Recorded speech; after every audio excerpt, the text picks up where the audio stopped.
Hey everyone, it's Chris Loud. Today I'm working on building a dynamic, intuitive abstract painting and focusing on how I use layering techniques to help bring more energy, movement, and depth to a piece. So, like I said, this came together intuitively. I had no plan, just letting the layers guide me. I'll walk you through how I started, how I built it up, and why layering is such a powerful tool in abstract painting. Oh, and before I get going, I want to give a big thank you to Barbara and Jude for the recent Super Thanks donations. I seriously appreciate it so much. Thank you both. So I started out by using a fine tip applicator with Prussian blue acrylic paint to put down some random designs, and then I rolled over those with a brayer, and you can see that the brayer picks up some of the paint and almost creates a rough pattern. I always think of the underpainting as the energy source of the piece. Even though most of it might get covered, it influences everything that comes after. And I'm using a script liner brush and Mars Black paint to put down some more random marks. My color palette for this painting was light blue permanent, Prussian blue, yellow ochre, cadmium yellow medium, magenta, lime green, titanium white, and Mars Black. And I'll put all of this in the description if you want to see all of those. I also used a violet and blue, or I should say a violet and blue. I used violet and blue alcohol markers to create some lines and some dots here. And I'm doing this on an 8 by 8 inch cradled wood panel. This one started out loose with no pressure to make anything good, just putting paint down and reacting to it. And that's one of the things I love about intuitive painting. You don't need a big idea, just a willingness to respond. I like to repeat the same kind of start across a few paintings sometimes because it helps me focus on what happens in the next layers. And those decisions start to stand out more clearly when the foundation is familiar. So I did that this week. Every day I started with the same layering techniques as I show in this demo and use the same color palette. At the end of the video, I'll show you some close-ups of this painting and the final painting, as well as one of the other paintings I did this week. So at this point, I'm really just putting down a mix of some of these colors over top of those initial marks I make. And you can see I'm using very thin layers of paint, so you can still see some of those marks. And with a color shaper, I started kind of, I don't want to say scratching, but kind of moving through those thin layers of paint and opening it up, moving that paint around a little bit to show some of those lines and marks that I made initially underneath, to start giving this really some energy, some movement. So I'm going to bring in those alcohol markers here. The thing I love about using alcohol markers is sometimes when you're using thin layers of paint over top, the alcohol marker will bleed through just a little bit, and I think you'll be able to see that when I start putting some paint over top of these lines and dots that I'm putting down right now. So once I've got something to react to, I start building up the layers, and that's really where the painting starts to come to life. It creates a sense of movement, and to do that I usually lean into things like diagonals or repeating marks, transparent overlays, thinner layers of paint, and different types of contrast. Some brush strokes might get softened by a glaze or a thin layer of paint, or I'll use a palette knife, or in this case, I'm using a color shaper to interrupt kind of the rhythm of a piece. It keeps the surface active and unexpected. So now I'm starting to bring in some of those other colors.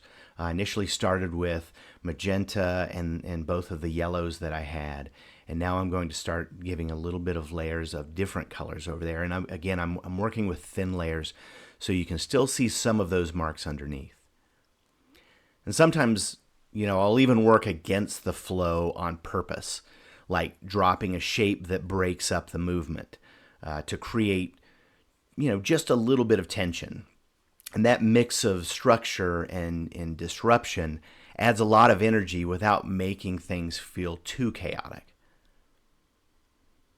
And I think one of the coolest things about layering is how it builds depth. Not necessarily realistic space, but a sense that something's happening beneath the surface.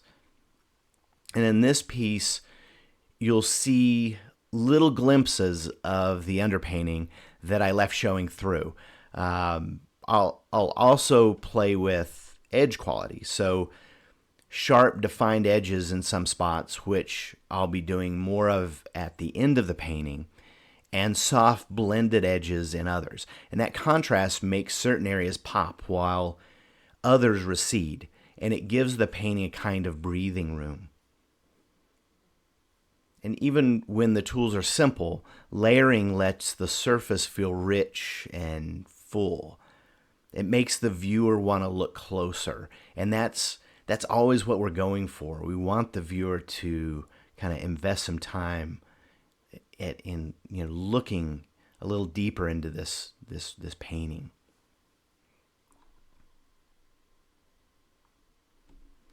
So practicing different layering techniques is honestly one of the best ways to grow as an abstract painter. It helps us create visual energy because we start to understand how marks and textures interact across a surface.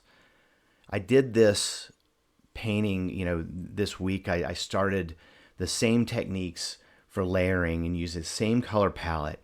But one thing I did was I used different surfaces to see how I could utilize those and how they react differently. So I did a couple of them on wooden panels and one on canvas and some on paper.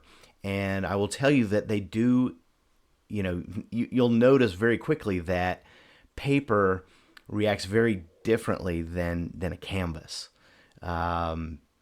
So I really do recommend practicing and playing with those ideas and doing some kind of repetitive work on different surfaces to help yourself develop and learn how things react a little bit differently. So we also start seeing movement as something that we can build deliberately through direction, rhythm, and the tension between what's bold and what's quiet. And layering, like I've said, adds depth. So, not just visually, but emotionally too. Like the painting has a history. Well, I mean, because it does. And maybe most importantly, it builds our confidence.